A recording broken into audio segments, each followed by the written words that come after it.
నమస్తే, welcome to mid day debate. నేను Vijay. Cinema పరిశ్రమ విషాదం బాటలో నడుస్తుంది. అనేక ఆకస్మిక మరణాలు ఇటీవల కాలంలో చోటు చేసుకున్నాయి. ఇప్పుడు నందమూరి తారక రత్న మరణంతో నందమూరి అభిమానులు విషాదంలో కూరుకుపోయారు. వరుసగా చోటు చేసుకుంటున్న మరణాలపై ఇవాల్టి మిడ్ డే డిబేట్ మనతో మాట్లాడేందుకు ధీరజ్ అప్పాజీ గారు సీనియర్ ఫిలిం జర్నలిస్ట్ మనతో ఉన్నారు. ఆయనతో మాట్లాడదాం. అప్పాజీ గారు నమస్తే అండి. నమస్తే విజయ్. సరే, ఈ మధ్యకాలంలో టాలీవుడ్లో వరుస మరణాలు చోటు చేసుకుంటున్నాయి. ఒక తరం నటులు మొత్తం కూడా చనిపోయిన పరిస్థితి మొన్న ఈ మధ్యకాలం చూసాం. కృష్ణరాజు, కైకాల, చలపతిరావు, విశ్వనాథ్ దగ్గర నుంచి చాలామంది నటులు చనిపోయారు. ఈ మధ్యకాలంలో తారక రత్న కూడా మృతి చెందాడు. టాలీవుడ్లో ఏం జరుగుతుంది? టాలీవుడ్ని ఈ మరణాలు పట్టి పీడిస్తున్నాయి అనుకోవాలా? అంటే వరుస మరణాలు అనేవి చాలా బాధాకరమైనటువంటి విషయం. మీరు అన్నట్టు ఆందోళన కలిగించే విషయం కూడా. అయితే వాన రాకడా ప్రాణం పోకడా అన్నట్లు ఎవరు ఎప్పుడు సెలవు తీసుకుంటారో మనం చెప్పలేము. కాకపోతే మీరు అన్నట్టు వరుసగా జరుగుతున్నాయి. ఇప్పుడు జమున మరణించిన ఆ వార్తను ఇంకా జీర్ణించుకోకముందే విశ్వనాథ్ గారు చనిపోయారు. విశ్వనాథ్ గారికి సంబంధించిన ఇవి జరుగుతుండగానే వాణి జయరాం చనిపోయారు. సో ఇలాగ వరుస మరణాలు అనేవి నిజంగా చాలా బాధాకరమైనటువంటి విషయం. దాని గురించి మనం చేసేదేం లేదు. దేవుడి ఇది కాబట్టి, దైవ నిర్ణయం కాబట్టి మనం చేసేది కూడా ఏం లేదు. తారక రత్న లాంటి యంగ్ కూడా చనిపోవడం ఎలా చూడాలి? అంటే ఆయన వయసు కూడా 40 సంవత్సరాలు మాత్రమే. అవును. అంటే సినిమా రంగంలోనే కాకుండా రాజకీయాల్లో కూడా ఆయన రాణించాలని ఒక గట్టి ప్రయత్నాలు చేసే క్రమంలో ఇది జరగడం అనేది నిజంగా బాధాకరమైనటువంటి విషయం. అంటే ఈ మధ్య కాలంలో ఆయన వెబ్ సిరీస్ కూడా చేశారు. క్రిష్ డైరెక్షన్లో 9 Hours అని ఒక వెబ్ సిరీస్ చేశారు. అలాగే యాక్చువల్గా ఆయన సముద్ర డైరెక్షన్లో ఒక మూవీ షూటింగ్లో పార్టిసిపేట్ చేయాలి. ఆయన కుప్పం నుంచి వచ్చి నెక్స్ట్ డే సముద్ర డైరెక్షన్లో ఒక సినిమా స్టార్ట్ అవ్వాల్సి ఉంది. ఇటువంటి తరుణంలో జరగడం అనేది చాలా బాధాకరమైనటువంటి విషయం. ఆయన అంటే సినిమాల్లో రాణిస్తూనే రాజకీయాల్లో కూడా ఆయన ఎదగాలని ప్రయత్నం చేస్తుండగా ఇలా జరగడం అంటే ఆయన గుడివాడ సీటు ఆశిస్తున్నట్టు కూడా మనకి వార్తలు వచ్చాయి. అలాగే సినిమాల్లో కూడా ఆయన ఇప్పుడు అనిల్ రావిపూడి, బాలకృష్ణ కాంబినేషన్ సినిమాలో విలన్గా ఆయన చేస్తారన్నట్టుగా వార్తలు వచ్చాయి. సో ఇటువంటి తరుణంలో ఆయన సినిమా పరంగా కూడా మంచి ఉజ్వలమైనటువంటి భవిష్యత్తు కనిపిస్తున్న టైంలో ఇలా జరగడం అనేది నిజంగా చాలా బాధాకరమైనటువంటి విషయం. నిజానికి సినిమా నటులు అంటే హెల్త్ కేర్ బాగా తీసుకుంటారు, చాలా ఫిట్నెస్గా ఉంటారు అనే అభిప్రాయం అయితే ఉంది. కానీ తారక రత్న లాంటి వాళ్ళు కూడా చాలా ఫిట్గా కనిపిస్తారు చూడడానికి. కానీ ఇలాంటి మరణాలు సంభవించడానికి ప్రధాన కారణం ఏమై ఉంటుంది?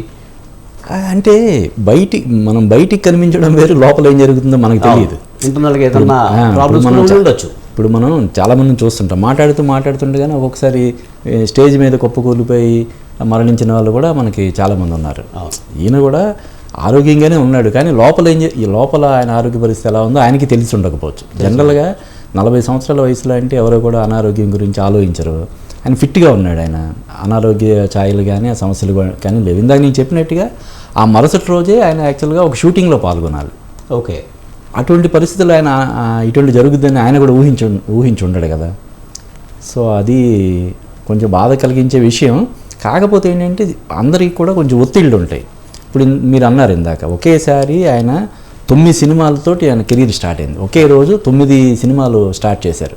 అంటే ఆ 9 సినిమాలు విడుదలయ్యాయా లేదన్నది పక్కన పెడితే ప్రపంచ సినిమా చరిత్రలోనే ఒక నటుడు, ఒక కుర్రాడు 9 సినిమాలతో లాంచ్ అవ్వడం అనేది ఫస్ట్. అది ఆ తర్వాత 9 సినిమాలు రిలీజ్ అవ్వకపోయినా కూడా ఆయన దాదాపుగా 20-30 సినిమాలు చేశాడు.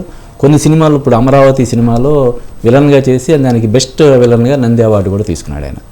అలాగే వెబ్ సిరీస్ చేస్తున్నాడు.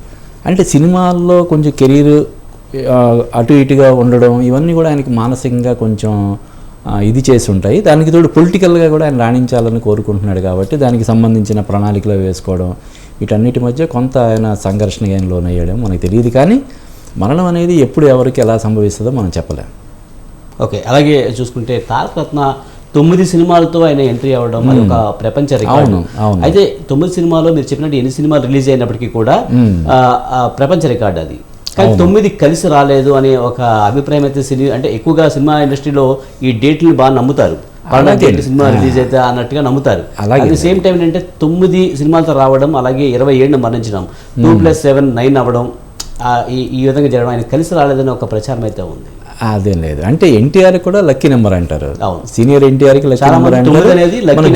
జూనియర్ ఎన్టీఆర్ కూడా ఆయన కార్ నెంబర్లు కానీ ఇవన్నీ కూడా 9 సో లక్కీ నెంబర్ 9 ఆ ఫ్యామిలీ నందమూరి కుటుంబంలో ఎక్కువ మంది 9ని లక్కీ నెంబర్గా భావిస్తారు. ఈయన కూడా 9 ఇందాక చెప్పాను కదా, క్రిష్ డైరెక్షన్లో ఆయన చేసిన సినిమా వెబ్ సిరీస్ పేరు 9 అవర్స్. ఓకే. కాబట్టి అది ఇది కొంత ఏంటంటే అందరూ నెగిటివ్గా తీసుకుంటున్నారు. అంటే 9 సినిమాలతో రావడం, మీరు చెప్పినట్టు వెబ్ సిరీస్ అది ఎప్పుడు కాదు 9 సినిమాలు స్టార్ట్ అవ్వడం, అందులో కొన్ని ఆగిపోవడం, ఇవన్నీ జరిగి ఇప్పుడు 20 years బ్యాక్ కదా. అవును. ఎప్పుడో జరిగిన దాన్ని ఇప్పుడు మనం ముడిపెట్టడం అది క్యారీ అవుతుంది. 9 అనేది కలిసి రాలేదు, అందుకే సినిమాలో సక్సెస్ కాలేదు. ఇప్పుడు హార్ట్ అటాక్, ఇప్పుడు 30 సంవత్సరాలు 40 సంవత్సరాల వయసులో ఉన్న వాళ్ళు కూడా హార్ట్ అటాక్స్, ఈ బ్రెయిన్ డెడ్ అవ్వడం ఇటువంటివి జరుగుతున్నాయి. అనారోగ్య సమస్యలు కూడా ఆయన పెద్దగా ఉన్నట్టేం కనిపించలేదు.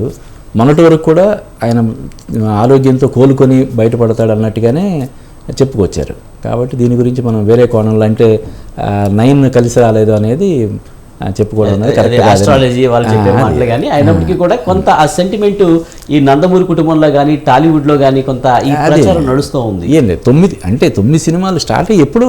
అవును. అవి అంటే మీరు చెప్పినట్టు వెబ్ సిరీస్ కూడా 9 అవర్స్. ఈయనకి హార్ట్ అటాక్ వచ్చిన సందర్భం కూడా 2+7 అవ్వడం, ఇవన్నీ కూడా ఒక సెంటిమెంట్గా చాలా మంది నందమూరి అభిమానులు చూస్తున్న పరిస్థితి మనకు కనిపిస్తుంది. అలాగే ఉండదండి.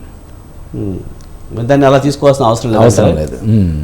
అదే ముఖ్యంగా ఒక తారక రత్న విషయంలోనే కాదు, ముఖ్యంగా 40 ఏళ్ళ వయసులో ఇంకొంతమంది నటినట్లు కూడా చనిపోయిన సందర్భాలు చాలా ఉన్నాయి. మొన్న ఈ మధ్య పునీత్ రాజ్ కుమార్ విషయంలో కూడా అదే జరిగింది. చాలా హెల్తీగా ఉంటారు, అయినప్పటికీ కూడా సడన్ గా చనిపోవడం, ముఖ్యంగా ఆయన వ్యాయామం చేస్తూనే కొంతవరకు కొలాప్స్ అయినట్లుగా మనకు వార్తలు వచ్చాయి. ఏం జరుగుతుందంటారు అసలు? బాడీలో ఏం జరుగుతుందో తెలియదు కదా. బాడీలో ఏం జరుగుతుంది అన్నది ఎవరు తెలియదు. ఇప్పుడు ఆయన వ్యాయామం చేస్తూ కుప్పకూలిపోయాడు. హాస్పిటల్కి తీసుకెళ్లే లోపే ఆయన పునీత్ రాజ్ కుమార్ చనిపోయాడు. ఆయనకి మరి టెన్షన్స్ ఏం లేవు. ఆయన ఇప్పుడు ఇక్కడ ఎలాగైతే తారక రత్న ఎన్టీఆర్ మనవడో, ఆయన రాజ్ కుమార్ తనయుడు కెరీర్ పీక్లో ఉంది. ఆయన సూపర్ స్టార్ అక్కడ కన్నడలో, సినిమాలు ప్రొడక్షన్లో ఉన్నాయి, ఫైనాన్షియల్గా చాలా స్ట్రాంగ్ పొజిషన్. పైగా ఆయన తర్వాత మన అందరికీ తెలిసింది, కొన్ని వందల మంది వేల మందికి ఉచితంగా విద్య అందించడం కానీ, ఉపాధి కల్పించడం కానీ ఇవన్నీ చేసే మంచి వ్యక్తి ఆయన. కాబట్టి వేరే కారణాలు మనం చెప్పలేం. ఫైనాన్షియల్ రీజన్స్ కానీ, లేదంటే సైకలాజికల్ రీజన్స్ వల్ల అలా చనిపోయాడని మనం చెప్పలేం. ఇంకా దైవ నిర్ణయం అది, అంతే. ఆయనకి అంతవరకే రాసిపెట్టి ఉంది అని అనుకోవాలి, అంతే. ఇప్పుడు తారక రత్న విషయం కూడా అంతే. ఆయన కూడా ఇప్పుడు చెప్పాను కదా, ఒక సినిమా షూటింగ్లో పాల్గొనాలి మరుసటి రోజు. రాజకీయాల్లో కూడా ఆయన యాక్టివ్గా ఉండాలని కోరుకున్నాడు. ఎమ్మెల్యే కావాలనే ఒక అభిప్రాయంతో ఉన్నాడు. ఆయన మంచి సంకల్పంతో ముందుకెళ్ళాడు. కానీ ఇది దైవ నిర్ణయం ఇలా ఉంది. రైట్. అలాగే సినిమాల నుంచి ఆయన రాజకీయాలకు రావాలనుకోవడం ఒక ఎత్తు అయితే, సినిమాలో పెద్దగా అంతగా సక్సెస్ లేకపోయినా క్యారెక్టర్ ఆర్టిస్ట్గా కూడా కొన్ని సినిమాలు చేశారు, ఆయన కూడా చేశారు. మంచి పేరు వచ్చింది, నటనలో మంచి పేరే వచ్చినప్పటికీ నంది అవార్డు కూడా వచ్చింది. ఆయన పూర్తి స్థాయిలో సినిమా హీరోగా అయితే సక్సెస్ కాలేని పరిస్థితి.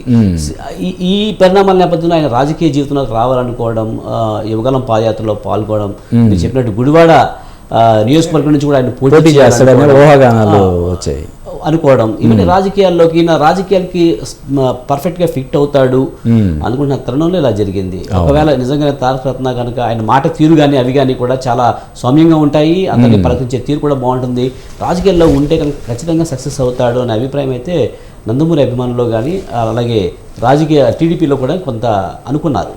అవును, అంటే రాజకీయాల్లో రాణించడానికి ఆయనకి పుష్కలంగా అవకాశాలు ఉన్నాయి. తెలుగుదేశం పార్టీ తరఫున ఇప్పుడు యువగలంలో పార్టిసిపేట్ చేశాయంటే చంద్రబాబు నాయుడు ఆశీస్సులు, అలాగే లోకేష్ ప్రోత్సాహం కూడా ఖచ్చితంగా ఉంటుంది.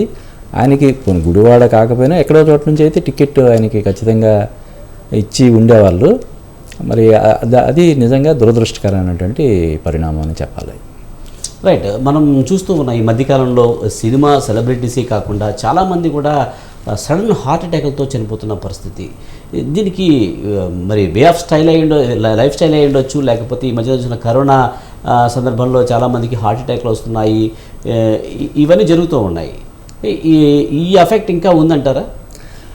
దాని ఎఫెక్ట్ ఉంటుందని నేను అనుకోవట్లేదు. అంటే నేను చదివిన దాన్ని బట్టి, నేను కొంతమంది డాక్టర్ల దగ్గర, వేరే ఎడ్యుకేటెడ్ పీపుల్ దగ్గర మనం తెలుసుకున్న దాన్ని బట్టి, అంటే సైకలాజికల్గా అలా ఉందేమో అని చెప్పి ఫీల్ అయ్యి కొంతమంది అలాగా అటువంటి ప్రభావానికి లోనవుతున్నారేమో. కానీ ఇంకా అయిపోయింది, అది కరోనా అనేది ఒక ముగిసిన అధ్యాయం. దాని గురించి మనం పదే గుర్తు చేసుకొని దానివల్ల ఎలా వచ్చిందేమో, అప్పుడు వచ్చింది కాబట్టి ఇప్పుడు ఇలా జరుగుతుందేమో అనేది అసలు మనసులోంచి తీసేయాలి. వచ్చింది అప్పుడు కొన్ని జాగ్రత్తలు తీసుకున్నారు. కొంతమంది భయపడడం వల్ల కానీ లేకపోతే ఇంకో కారణాల వల్ల కానీ కొంతమంది మృత్యు పాలయ్యారు. తర్వాత అది అయిపోయింది కాబట్టి ఇప్పుడు దానివల్ల కరోనా వల్ల ఇంకా దాని ప్రభావాలు ఇంకా కలుగుతున్నాయని చెప్పడం అనేది కరెక్ట్ కాదని నేను అనుకుంటున్నానండి. సార్ అలాగే చూస్తే దాదాపుగా ఆయన 23 రోజుల పాటు మృత్యుతో పోరాడారు. ఆయన బతుకుతారని అందరూ అనుకున్నారు. అవును. ఇక అటు అందరూ రాజకీయ పార్టీలకు అతీతంగా కానివ్వండి, సినిమా అభిమానులు కానీ బతుకుతారంటున్నారు. కానీ ఈ మధ్యకాలంలో లక్ష్మీ పార్వతి వైసీపీ నేత కొన్ని వివాదాస్పద కామెంట్స్ చేశారు. దీన్ని ఎలా చూడాలి? ముఖ్యంగా ఈ పాదయాత్ర సందర్భంలో ఆయన హార్ట్ అటాక్ వచ్చి పడిపోయిన తర్వాత నా హాస్పిటల్ తీసుకెళ్ళడం, అప్పుడే ఆయన చనిపోయి ఉంటాడు అనే ఒక అభిప్రాయాన్ని వ్యక్తం చేశారు. ఇదంతా కావాలని టీడీపీ రాజకీయం చేస్తుంది, దాచింది, అందుకని 23 రోజుల తర్వాత ఈ విషయాన్ని బయట పెట్టారనే కొన్ని విమర్శలు అయితే చేయడం జరిగింది. కాదు అంటే మీరు అన్నట్టు రాజకీయపరమైనటువంటి విమర్శలే తప్ప అది కరెక్ట్ కాదని నేను అనుకుంటున్నాను. ఎందుకంటే ఇప్పుడు విజయసాయి రెడ్డి గారు వైసీపీలో చాలా కీలకమైనటువంటి అగ్రనేత. ఆయన కూడా బెంగళూరు నారాయణ హృదయాలయకి వెళ్ళారు, ఆ వైద్య పరిస్థితిని సమీక్షించారు. బాలకృష్ణ గారు వీళ్ళందరూ తీసుకుంటున్న జాగ్రత్తల వల్ల ఆయన బయటపడతాడు, కోలుకుంటాడనే నమ్మకాన్ని ఆయన కూడా వ్యక్తం చేశారు. కాబట్టి ఇది అంటే అటువంటి ఊహాగానాలు చెలరేగే అవకాశం ఉంది, ప్రచారంలో వచ్చే అవకాశం ఉంది. లోకేష్ పాదయాత్ర ప్రారంభించిన రోజు ఇలా జరగడం అపశకరంగా భావించి దీన్ని కావాలని ఇలా ఇన్ని రోజులు తాత్సారం చేశారని చెప్పి, కానీ అది కరెక్ట్ కాదని నేను అనుకుంటున్నాను. రైట్. అలాగే మనం చూస్తే తారక రత్న మొత్తం కెరీర్ చూసుకుంటే ఆయన కెరీర్పై మీ ఒపీనియన్ ఏంటి? ఇప్పటి వరకు ఆయన సినిమాలు కానీ లేకపోతే రాజకీయ జీవితం గురించి మీ ఒపీనియన్ చెప్పండి. అంటే తారక రత్న నిజానికి నందమూరి వారసుడు అవ్వడం వల్ల కెరీర్ పరంగా కొంత అంటే హీరోగా కాకపోయినా ఆయనకున్న పర్సనాలిటీకి తనకున్న డైలాగ్ దీనికి విలన్గా బ్రహ్మాండంగా రాణించగలిగే అవకాశాలు ఉన్నా కూడా ఆయన విలన్గా చేయలేడు. ఇప్పుడు అంటే ఏదైనా పర్టికులర్ సినిమాలు, ఇప్పుడు అమరావతి సినిమాలో ఒక సైకలాజికల్ థ్రిల్లర్లో ఆయన చేశాడు, కానీ మామూలుగా ఇప్పుడు రెగ్యులర్ కమర్షియల్ సినిమాల్లో విలన్గా చేసే అవకాశం వచ్చినా కూడా చేయలేని పరిస్థితి. ఎందుకంటే నందమూరి అక్కడ ట్యాగ్ లైన్ ఉంది కాబట్టి. అందుకనే బాలకృష్ణ సినిమాలో విలన్గా అంటే బహుశా కొంచెం నెగిటివ్ షేడ్స్ ఉన్న క్యారెక్టర్ అయి ఉంటుంది, అది చేయించాలని చెప్పి అనుకున్నారు, కుదరలేదు. కానీ ఓవరాల్గా చూస్తే ఆయన కెరీర్ ఇప్పుడు పుంజుకుంది. ఇప్పుడు ఈ వెబ్ సిరీస్ కానీ రీసెంట్గా ఆయన చనిపోవడానికి ముందే S5 అనే ఒక సినిమా వచ్చింది, సారథి అనే ఒక సినిమా వచ్చింది, ఇంకోటి మిస్టర్ తారక్ అనే సినిమా రిలీజ్కి ఉంది. కెరీర్ పరంగా ఆయన కొంచెం బాగానే ఉంది. ఇప్పుడు ఈ వెబ్ సిరీస్ ఇవన్నీ వచ్చిన తర్వాత అందరికీ అవకాశాలు పుష్కలంగా ఉంటున్నాయి. అంటే ఈ సక్సెస్ లేకపోయినా కూడా అవకాశాలు కుదరలేదు, ఎవరు కూడా ఖాళీగా ఉండట్లేదు ఇండస్ట్రీలో. ఎంత వెనకబడి ఉన్నా కూడా సక్సెస్ల పరంగా ప్రతి హీరో చేతిలో 4-5 ప్రాజెక్టులు ఉన్నాయి. కాబట్టి తారక రత్న కూడా హీరోగా కానీ క్యారెక్టర్ ఆర్టిస్ట్ కానీ రాణించడానికి అవకాశాలు పుష్కలంగా ఉన్న తరుణంలో ఇలా జరగడం అన్నది చాలా బాధాకరం అని చెప్పాలి. కానీ నిజానికి నందమూరి కుటుంబం అంటే సినిమా ఇండస్ట్రీలోనే కాదు, ప్రజల్లో కూడా ఒక అభిమానం అయితే ఉంది. అవును. ఆ సినిమా నుంచి వాళ్ళ కుటుంబం నుంచి ఎవరు వస్తున్నారన్నా సరే భారీ ఎత్తున రెస్పాన్స్ ఉండేది. తారక రత్న వచ్చినప్పుడు కూడా ఆ రెస్పాన్స్ కనిపించినప్పటికీ కూడా కొంత అది వెనకబడ్డానికి గల కారణం ఏంటి? ఆయన ఎందుకు సినిమాలో పుంజుకోలేకపోయాడు? చాలా మందిని చూస్తూ ఉంటాం మనం, వాళ్ళంతా కూడా పెద్దగా అంత అందంగా లేకపోయినా లేకపోతే ఇంకో విధంగా సరే వాళ్ళని తయారు చేస్తారు. వాళ్ళని అంటే ఇప్పుడు ఎన్టీఆర్ ఫ్యామిలీలో కూడా బాలకృష్ణ రాణించినంతగా హరికృష్ణ గారు రాణించలేదు కదా. ఆయన కూడా కొన్ని సినిమాలు హీరోగా చేసినప్పటికి కూడా బాలకృష్ణ మాత్రమే బాగా ఒక అగ్ర కథానాయకుడిగా ఆయన కొనసాగుతున్నాడు, హరికృష్ణ రాణించలేదు. అలాగే కృష్ణ గారి ఫ్యామిలీలో చూసుకుంటే రమేష్ బాబు కూడా చాలా సినిమాలు చేశాడు ఆయన, కానీ ఏదో 1-2 సినిమాలు బజార్ రౌడీ అని ఇటువంటి సినిమాలు తప్ప మిగతా సినిమాలు అవి మనకు గుర్తుకు రావు. అదే మహేష్ బాబు సూపర్ స్టార్ అయ్యాడు. కాబట్టి ఇదేంటంటే ఎవరు ఎలా రాణిస్తారన్నది వాళ్ళ టాలెంట్ని బట్టి ఉంటుంది తప్ప దాని పర్టికులర్గా రీజన్స్ అని మనం చెప్పలేము. అంటే ముఖ్యంగా నందమూరి కుటుంబం అంటే ఆటోమేటిక్గా ఉంటుంది. అవునవును ఉంటుంది. ఇప్పుడు చెప్పాను కదా, ఇప్పుడు రమేష్ బాబు సక్సెస్ కాలేకపోయాడు, మహేష్ బాబు సక్సెస్ అయ్యాడు, హరికృష్ణ సక్సెస్ కాలేదు, బాలకృష్ణ సక్సెస్ అయ్యాడు, అలాగే ఎన్టీఆర్ బ్రహ్మాండంగా సక్సెస్ అయ్యాడు. తారక రత్న ఆశించిన స్థాయిలో అంటే చెప్పినట్టు రమేష్ బాబు కానీ ఇంకొక కథానాయకులు కానీ వాళ్ళు మూవీ ఫీల్డ్కి వచ్చారు, ఏదో కొన్ని సినిమాలు చేశారు, తర్వాత వాళ్ళంతా వాళ్ళే పక్కకు తప్పుకున్నారు. కానీ తారక రత్న అలా కాదు, ఎలాగైనా నిలబడాలనే గట్టి కృషి చేసిన వ్యక్తి. దాదాపు 20 ఏళ్ళ నుంచి ఆయనకి ఒక్క హిట్ కూడా లేదు చెప్పాలంటే. 1వ నెంబర్ కుర్రాడు సినిమా ఆడినంతగా ఇంక ఏ సినిమాను ఆడలేదు. విలన్ గా చేసిన అమరావతి ఆడింది, ఆ తర్వాత ఏదో విలన్ గా కూడా మీరు 2-3 సినిమాలు ఆయన చేశాడు. అవును, చేశాడు, కానీ అందులో కూడా చాలా బాగా మంచి నటన కూడా కనబరిచిన పరిస్థితి. అవును. అయినప్పటికీ కూడా ఎందుకు రిసీవ్ చేసుకోలేకపోయారంటారు? అంటే కాదు, అంటే ఇంకొకటి కుటుంబం నుంచి కూడా ఆయనకి అంత సపోర్ట్ లేకపోవడం కూడా అదే లేదు. అంటే కాదు, మీరు ఇందాక చెప్పిన దాంట్లో మనం ఒక చాలా పాజిటివ్ అంశం ఏంటంటే ఆయన ఇంత స్ట్రగుల్లో కూడా హీ నెవర్ గేవ్ అప్. ఆయన ఎప్పుడు ఇంక మనకు పనికిరాదేమో, నేను రాణించలేనేమో, వద్దులే అని అనుకోలేదు. ఆయన తన ప్రయత్నం తను చేస్తూనే ఉన్నాడు. అది చాలా గొప్ప విషయం. అది అంటే ఒక స్ఫూర్తిదాయకమైనటువంటి విషయం. దురదృష్టవశాత్తు ఆయన మన మధ్య లేకపోయినా కూడా ఆయన నేను హీరోగా సక్సెస్ కాలేకపోయాను, విలన్గా కూడా పెద్దగా అనుకున్నంత పేరు రాలేదు, ఇంక వదిలేద్దామని ఎప్పుడు అనుకోలేదు. ఆయన ప్రయత్నం చేస్తూనే ఉన్నాడు. మనకు తెలుసు కొంతమంది హీరోలు వరుసగా కొన్ని సక్సెస్లో రాకపోయేసరికి ఆత్మహత్య చేసుకోవడం కూడా మనం అటు హిందీలో కానీ ఇటు తెలుగులో కానీ చూసాం మనం. కానీ తారకరత్న అటువంటి ప్రయత్నాలు ఏం చేయలేదు. ఆయన పోరాడుతూనే ఉన్నాడు. ఆయన అంటే మృత్యువుతో కూడా ఆయన దాదాపు 24-23 రోజులు పోరాడి ఓడిన వ్యక్తి ఆయన. అలాగే ఇండస్ట్రీలో కూడా ఆయన ఎక్కడా కూడా తగ్గలేదు. తనకు వచ్చిన అవకాశాన్ని సద్వినియోగం చేసుకుంటూ ముందుకెళ్ళడానికి ప్రయత్నం చేశాడు. అది నిజంగా చాలా అభినందించదగ్గ విషయం అని చెప్పాలి మనం. అట్ ద సేమ్ టైం మనం ఇప్పుడు ఈ లక్ష్మీపార్వతి కామెంట్స్ కూడా ఒకసారి మనం మాట్లాడుకోవాల్సిన అవసరం ఉంది. నిజంగానే ఒక వ్యక్తి మరణించినప్పుడు ఆ వ్యక్తికి సంబంధించిన చనిపోయిన తర్వాత మనం తప్పుగా మాట్లాడడం మ్యాక్సిమం. అంటే కానీ తారకరత్న లాంటి ఒక సెలబ్రిటీ కుటుంబం నుంచి వచ్చిన వ్యక్తి చనిపోతే కనుక ఖచ్చితంగా ఆ విషయాలు బయటికి రాకుండా ఉండవు. ఎందుకంటే తారకరత్నకి తండ్రి ఉన్నాడు, తమ్ముడు ఉన్నాడు, ఇంకా బాబాయిలు ఉన్నారు, ఇంతమంది ఉన్నప్పటికీ కూడా అతను చనిపోతే 23 రోజులు బయటికి రాకుండా చేయగలడం ఎవరి వల్ల అవుతుందని నాకైతే అనిపించడం లేదు. కానీ లక్ష్మీపార్వతి ఈ కామెంట్స్ని చేయడానికి మనం ఎలా చూడాలి? ముఖ్యంగా అంత రాజకీయ కోణంలోనూ లేకపోతే ఆ కుటుంబం మీద ఉన్న కోపంతో ఈ విధంగా మాట్లాడుతున్నారు. అది ఇందాక మనం చెప్పినట్టు విజయసాయిరెడ్డి గారు తారకరత్నకి మామగారు అవుతారు. అవును. సో ఆయన కూడా స్వయంగా వెళ్ళి నారాయణ హృదయాలయకి వెళ్ళి ఆయన అక్కడ చూసి డాక్టర్లతో మాట్లాడి వచ్చిన వ్యక్తి. అలాగే చంద్రబాబు నాయుడు గారు వెళ్ళారు, బాలకృష్ణ అక్కడే ఉండి ఆయన్ని సమీక్షించారు, ఎన్టీఆర్, కళ్యాణ్ రామ్ వీళ్ళందరూ ఇంతమంది వెళ్ళారు. అలాగే వాళ్ళ భార్య పిల్లలు అందరూ కూడా అక్కడే ఉన్నారు. ఇది కావాలని చేసే రాజకీయంగా లబ్ధి పొందడం కోసం చేసే ప్రచారం తప్ప ఇందులో నిజం ఉందని నేను అనుకోవడం లేదు. నిజానికి ఇన్ని రోజులు ఆప్ చేయగలరు అంటే నిజం నిప్పు లాంటిది అంటారు. దాదాపు 1 రోజు 2 రోజులు వారం రోజులు చేయగలుగుతారేమో, కానీ వరుసగా ఒక 23 రోజులు దాన్ని కప్పిపచ్చడం అనేది సాధ్యం అవుతుందని సాధ్యం కాదు. ఎందుకంటే తండ్రి ఉన్నాడు, అవును, తమ్ముడు ఉన్నాడు, అమ్ముంది, ది సేమ్ టైం భార్య, పిల్లలు ఇంతమంది ఉన్నారు. ఇంతమంది కళ్ళు కప్పి బయటికి రాకుండా విషయాన్ని చేయడం అనేది ఇంపాసిబుల్. అవును. అయినా సరే ఇదంతా రాజకీయ. మొన్న కూడా ఇప్పుడు విజయసాయిరెడ్డి గారు మాట్లాడిన దాంట్లో ఆయన ఏం చెప్పారు? ఆయన పూర్తిగా ఆరోగ్యంతో కోలుకునే వస్తాడని చెప్పి అందరం అనుకున్నాము, ఇలా జరిగింది దురదృష్టకరమని ఆయన వ్యాఖ్యానించాడు. పైగా ఈ వైద్యం కోసం విదేశాల నుంచి కూడా కొంతమంది ఎక్స్పర్ట్స్ని, స్పెషలిస్ట్ని తీసుకొచ్చారని చెప్పి మనం విన్నాం. మనం అటువంటి పరిస్థితుల్లో వీళ్ళు కావాలని ఇదంతా ఎందుకు చేస్తారు? కోట్లాది రూపాయల వ్యవహారం. ఒక స్పెషలిస్ట్ని అమెరికా నుంచో లండన్ నుంచో తీసుకురావడం అంటే అది మామూలు విషయం కాదు. ఇన్ని రోజులు దాన్ని ఎలా చేస్తారు? వీళ్ళు కావాలని చేసే ప్రచారం తప్ప అటువంటిది ఉంటుందని నేను అనుకోవట్లేదు.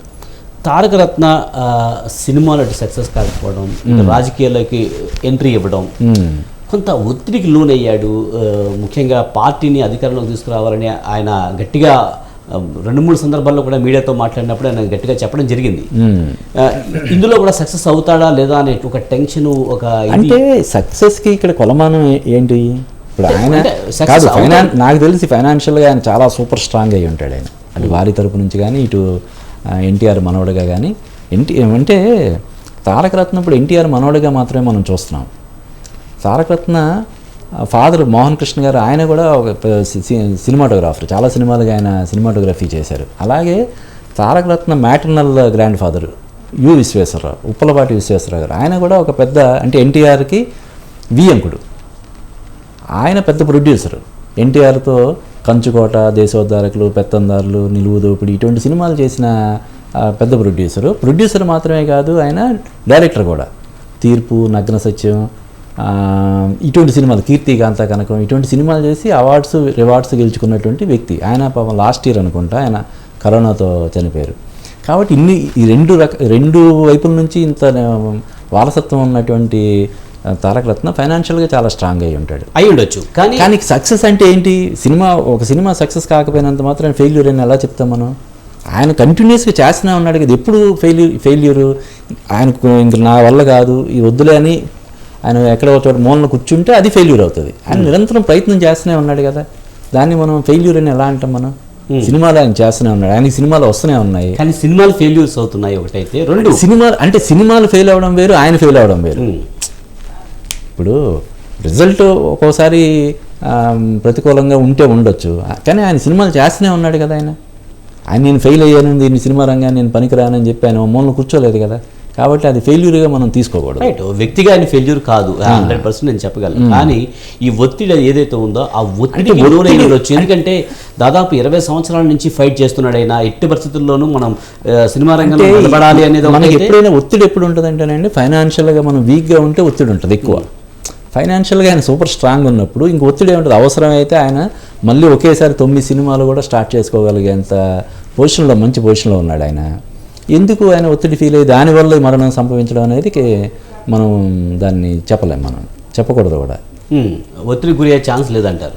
చిన్న ఒత్తిళ్ళు ఉంటాయి జనరల్గా. మనం సినిమా చేస్తున్నాం, సక్సెస్ అవుతుంది లేదా అన్నది చిన్న ఒత్తిళ్ళు ఉంటాయి తప్ప. ఇప్పుడు రాజకీయాల్లో రావాలనుకుంటున్నాం, సీట్ ఇస్తారా లేదా, ఒకవేళ ఇస్తే ఎలా చేయాలి, దానికి ఎంత మనం ఖర్చు పెట్టాల్సి వస్తుంది, ఇటువంటివి ఉంటాయి తప్ప దీనికోసం అని చెప్పి ఆయన చనిపోయేంత ఒత్తిళ్ళు ఆయన మీద ఏం లేవు నాకు తెలిసి. అంటే ఇంతకుముందు మీరు చెప్తున్నట్టు ఆయన ఫైనాన్షియల్గా సూపర్ స్ట్రాంగ్ అయి ఉండొచ్చు. అటు నందమూరి అటు భార్య తరపు నుంచి కూడా కొంతవరకు ఆయనకి మంచి అండదండలే ఉన్నాయని చెప్పి చెప్తున్నారు. కానీ నిజానికి తారక రత్న పెళ్లి విషయంలో కొంత కుటుంబంతో విభేదించి ఆయన బయటకు వచ్చిన సందర్భం ఉంది. అందుకే కొంతవరకు కష్టాలు కూడా ఆయన అనుభవించాడు అనే ఒక వార్తలు కూడా ఉన్నాయి. అదేం లేదు, అంటే జనరల్గా ఇప్పుడు నందమూరి కుటుంబంలో నాకు తెలిసినంతవరకు ప్రేమ వివాహాలు లేవు. ఈయన ప్రేమ వివాహం కాబట్టి దాన్ని ఏమైనా కొంచెం అబ్జెక్ట్ చేసి ఉండొచ్చు. ఆ సందర్భంగా తండ్రి కొడుకుల మధ్య కానీ కుటుంబంలో కానీ చిన్న విభేదాలు ఉంటే ఉండొచ్చు తప్ప దాని గురించి అని చెప్పి ఆయన పూర్తిగా పక్కన పెట్టడం, లేకపోతే అందువల్ల ఆయన ఆర్థికంగా ఇబ్బందులు పడి ఉండడం అనేది జరగలేదు. కుటుంబం నుంచి కొంతకాలం ఆయన చాలా దూరంగానే ఉన్నాడు, విడిగానే బతుకుతున్నాడు అనే కొన్ని వార్తలు కూడా వచ్చాయి. ఇవన్నీ కూడా ఒక మానసిక సంఘర్షణలో జరిగి కొంత ఒత్తిడికి లోనై ఉండొచ్చు. ఇప్పుడు రాజకీయాల్లోకి వచ్చారు, రాజకీయాల్లో ఎంతవరకు తను రాణించగలుగుతాడు అంటే అనేది ఒకటైతే. రెండు కాదు, నందమూరి కుటుంబం ఆయన కుటుంబం నుంచి దూరం పెట్టి ఉంటే మరి చంద్రబాబు నాయుడు, లోకేష్ ఎందుకు దగ్గర తీస్తారు? వాళ్ళు అసలు ఎందుకు చేయరు కదా. నందమూరి కుటుంబానికి దూరంగా ఉన్న ఒక వ్యక్తిని రాజకీయాల్లో తీసుకొచ్చి ఫ్యామిలీకి కొంత దూరంగా ఉంది, తండ్రి కొడుకుల మధ్య కొంచెం దూరం. అలాగైతే అసలు ఈ లోకేష్ కానీ నా చంద్రబాబు నాయుడు కానీ ఎంకరేజ్ చేయరు కదా. ఇప్పుడు యువగలం పాదయాత్ర శ్రీకారం చుట్టేటప్పుడే ఆయన అందులో పాల్గొనడానికి వచ్చాడంటే ఆయనకు దాన్ని బట్టి ఆయనకి ఎంత ఇంపార్టెన్స్ ఇచ్చారన్నది మనం అర్థం చేసుకోవాలి. అలాగే అంటే గుడివాడ అనే సీటు చాలా కీలకమైనటువంటి ఇది, కొడాలి నాని ప్రాతినిధ్యం వహిస్తున్న సీటు చాలా కీలకమైన వ్యక్తి, చాలా కీలకమైన నియోజకవర్గం. అక్కడి నుంచే తారక రత్న పోటీ చేసే అవకాశం ఉందనే వార్తలు వచ్చాయంటే దాన్ని బట్టి ఆయనకి రాజకీయంగా తెలుగుదేశం పార్టీలో ఎంత కీలకమైనటువంటి ప్రాధాన్యత ఇచ్చారనేది మనం అర్థం చేసుకోవచ్చు. ఇప్పుడు ఈవెన్ ఇది కూడా ఇప్పుడు బాలకృష్ణ అనిల్ రావిపూడి సినిమా చేస్తున్నాడు, ఇంకో పక్క అన్స్టాపుల్, ఇలా చాలా బిజీగా ఉన్నాడు. కానీ ఆయన ఇవన్నీ పక్కన పెట్టేసి మొత్తం ఆయన బిజీ షెడ్యూల్ అంతా కూడా క్యాన్సిల్ చేసుకొని అక్కడ హాస్పిటల్ దగ్గర ఉండిపోయాడు ఆయన. చంద్రబాబు నాయుడు కూడా 2-3 సార్లు అక్కడికి వెళ్ళి పర్యవేక్షించి వచ్చాడు ఆయన, డాక్టర్లతో మాట్లాడి అన్నీ వచ్చాడు. ఇప్పుడు మొన్న మరణ వార్త తెలిసిన దగ్గర నుంచి మొత్తం కుటుంబం అంతా అక్కడే ఉన్నారు. ఎక్కడ ఆయన దూరం పెట్టారు? తెలుస్తుంది కదా మనకి, ఎక్కడో చోట అది తెలియాలి కదా. మరి ఏమీ లేదు ఆయనకు. ఇప్పుడు యాక్సిడెంట్ అయిందని తెలిసిన మరుక్షణం ఎన్టీఆర్, కళ్యాణ్ రామ్ మొత్తం ఫ్యామిలీ కుప్పం వెళ్ళారు, కుప్పం నుంచి బెంగళూరు వెళ్ళారు. అప్పటి నుంచి వాళ్ళు రెగ్యులర్ టచ్లోనే ఉన్నారు. ఆయన ఎక్కడ దూరం పెట్టారని మనకి అనిపిస్తుంది. అది కరెక్ట్ కదా, ఏదో కావాలని. తారక రత్న స్వభావము చాలా మృదు స్వభావి. ఆయన అందరినీ అక్క, అన్న, తమ్ముడు అంటూ పలకరిస్తూ అందరితో చాలా మంచిగా ఉండేవారు. ఇటువంటి వాళ్ళు రాజకీయాల్లో బాగా రాణించే అవకాశం ఉంది. ఈ టైంలో ఇలా జరగడం చాలా బాధగా ఉందని చెప్పి చాలా మంది సినీ ప్రముఖులు కానీ అటు టీడీపీకి సంబంధించిన రాజకీయ నాయకులు అనడం జరిగింది. అంటే ఇప్పుడు జమున గారు, విశ్వనాథ్ గారు చనిపోయారంటే అరే ఒక మంచి నటీమణి దూరం అయింది, ఒక మంచి దర్శకుడు దూరం అయింది అని చెప్పి మనం అనుకుంటాం. కానీ అవి ఏంటంటే ఏమంటారు, వయోభారంతో కాలధర్మం చెందడం అని చెప్పాలి మనం. కానీ ఇది 40 సంవత్సరాల వయసు అనేది చాలా చిన్న వయసు కాబట్టి ఇంకా ఉజ్వలమైన భవిష్యత్తు చాలా ఉంది కాబట్టి సినిమా రంగంలో కానీ రాజకీయాల్లో కానీ రాణించడానికి పుష్కలంగా అవకాశాలు ఉన్న పరిస్థితుల్లో ఆయన చనిపోవడం అనేది అందరికీ బాధ కలిగించే విషయం. రైట్, థ్యాంక్ యూ అప్పాజీ గారు, స్టూడియోకి వచ్చినందుకు చాలా విషయాలు తెలియజేశారు. థ్యాంక్ యూ విజయ్ గారు. ఇది ఇవాల్టి మిడ్-డే డిబేట్. చూస్తూనే ఉండండి స్వతంత్ర న్యూస్.